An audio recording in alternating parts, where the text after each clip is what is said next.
Hi dear children, welcome back to our English class. 51 years ago, to be precise, on 20th July 1969, to 40,000 miles away from Earth, a message was sent to our planet that said, "That small step for man, a giant leap for mankind." Do you know who sent this message?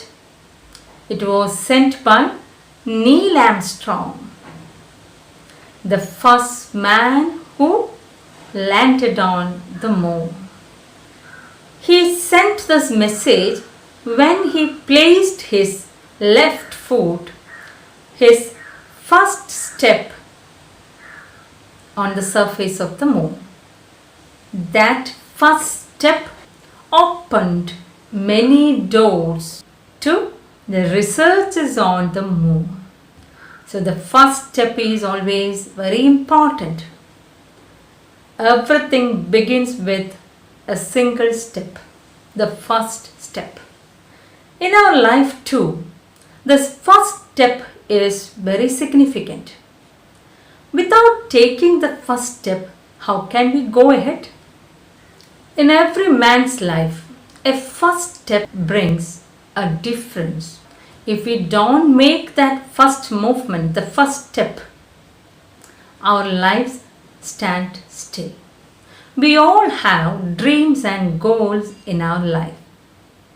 We wish to achieve our goals and dreams. Paulo Coelho, the well-known Brazilian writer, in his famous book, in his bestseller, The Alchemist, the most translated book in the world by any living author, says that it's the possibility of having a dream come true that makes life interesting. Yes, we live to achieve our dreams. That makes our life successful.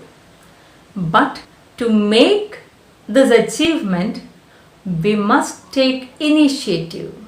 We must take that first step. But for many of us, taking that first step is very difficult. Why?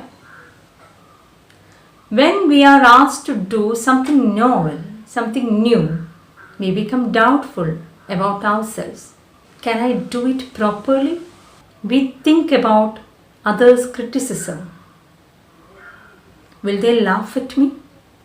What will they think about me? These are the usual questions come to us when we think about doing something new, when we think about taking a new step. And these questions make us puzzled. We get confused thinking about others' thoughts. What would they think? Let me ask you, what would others think? The others think the same. They think, what would others think? That means everyone thinks the same. लोग क्या सोचेंगे? ആളുകൾ എന്ത് വിചാരിക്കും? എല്ലാവരും ഇതന്നെ വിചാരിക്കണേ. So you don't bother about others' thoughts. But we have no courage to face the criticism. That's the case of majority. But there is a minority group, a few people. They think not about others, but they think about what they can do. And they do, and that makes a difference. They bring a change in the world. As Gandhiji said, they become the change that they want to see in the world. That is a great thing, and they are great people. Greatness lies not in doing great things, but doing simple things in the right way at the right time for the right people. The title of our first unit is Glimpses of Greatness. You also can be great in your own way if you have the courage to take the first step. Paulo Coelho says again in the same book, The Alchemist, there is only one thing that makes a dream impossible to achieve: the fear of failure.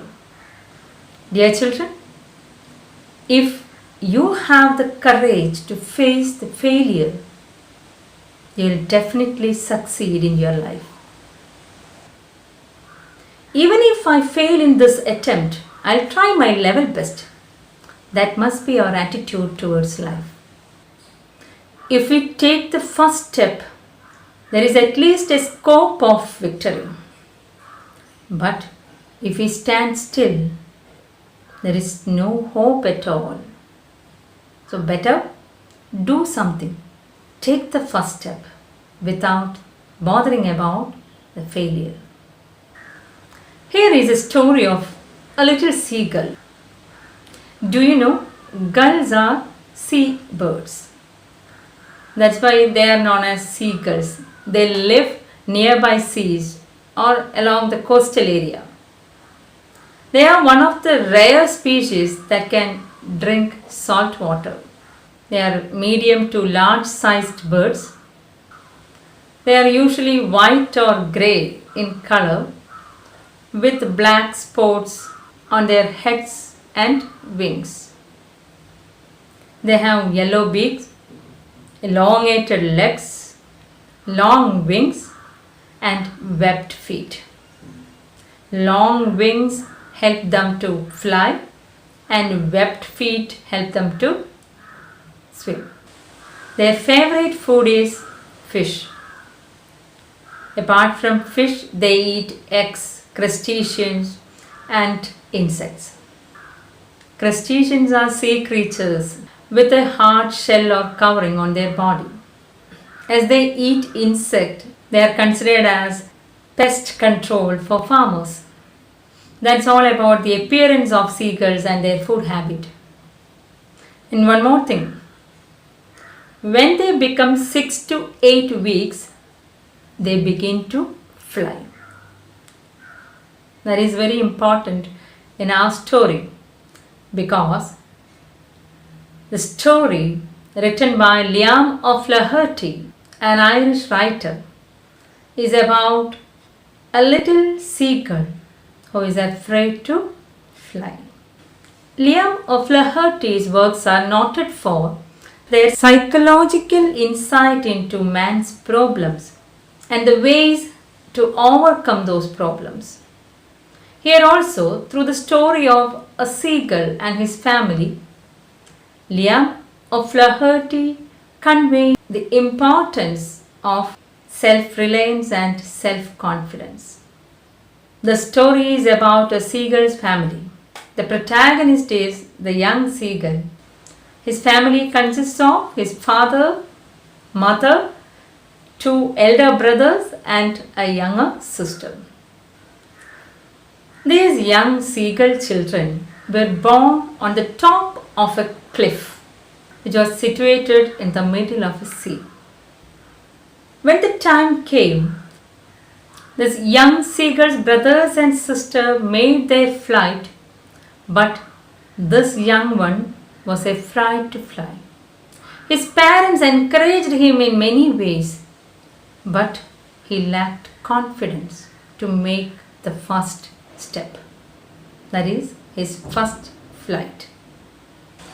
He had to fly from the top of the cliff, and he thought that his wings were not strong enough to carry him. And so, if he tried to fly, he would fall into deep water and die. After trying many methods, the young seagull's parents flew away with the other children, leaving this young one alone on the top of the cliff. But there on the cliff, the young seagull, all alone, was nervous to make his first flight. What will happen to him? Will he able to make his first flight? Or will he die without getting any food? Let's go through the beautiful story of this young seagull and his family. His First Flight by Liam O'Flaherty. The young seagull was alone on his sledge.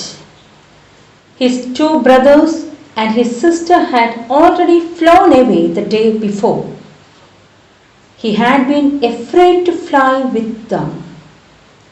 Somehow, when he had taken a little run forward to the brink of the ledge and attempted to flap his wings, he became afraid.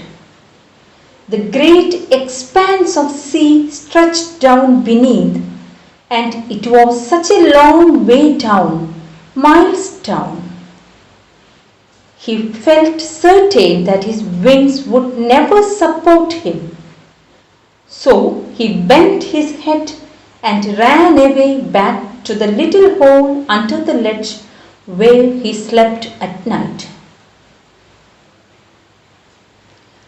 Even when each of his brothers and his little sister, whose wings were far shorter than his own, ran to the brink, flapped their wings and flew away, he failed to muster up courage to take that plunge which appeared to him so desperate.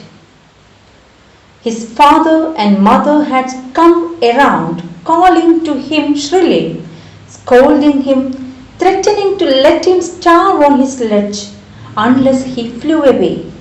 But for the life of him he could not move. That was 24 hours ago. Since then, nobody had come near him. That the day before, all day long, he had watched his parents flying about with his brothers and sister, perfecting them in the art of flight, teaching them how to skim the waves and how to dive for fish. He had, in fact, seen his older brother catch his first herring and devour it, standing on a rock while his parents circled around, raising a proud cackle. And all the morning, the whole family had walked about on the big plateau midway down the opposite cliff, laughing at his cowardice. The sun was now ascending the sky, blazing warmly on his ledge that faced the south. He felt the heat because he had not eaten since the previous nightfall. Then he had found a dried piece of mackerel's tail at the far end of his sledge. Now there was not a single scrap of food left. He had searched every inch, rooting among the rough, dirt-caked straw nest where he and his brothers and sister had been hatched. He even gnawed at the dried pieces of eggshell. It was like eating a part of himself. He then trotted back and forth from one end of the ledge to the other, his long grey legs stepping daintily, trying to find some means of reaching his parents without having to fly. But on each side of him, the ledge entered in a sheer fall of precipice, with the sea beneath, and between him and his parents there was a deep white crack. Surely he could reach them without flying if he could only move northwards along the cliff face. But then, on what could he walk? There was no ledge, and he was not a fly. And above him he could see nothing. The precipice was sheer, and the top of it was perhaps farther away than the sea beneath him. Dear children, did you observe the seagull? How hard he tried to make his first flight? He could see his parents and siblings were flying high in the sky. He thought even his younger sister, whose wings were smaller than his, could fly, and how desperately he made his attempt to make his flight. Remembering the lessons he got from his parents, he tried to make his first flight. First, he ran towards the edge of the ledge. Then he flapped his wings. The next step is to make the first plunge, the flight.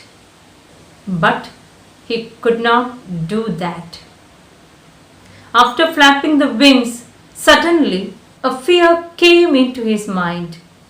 He had no confidence at all in his strength. Then what did his parents do? Before leaving this seagull alone on the cliff, they tried a lot.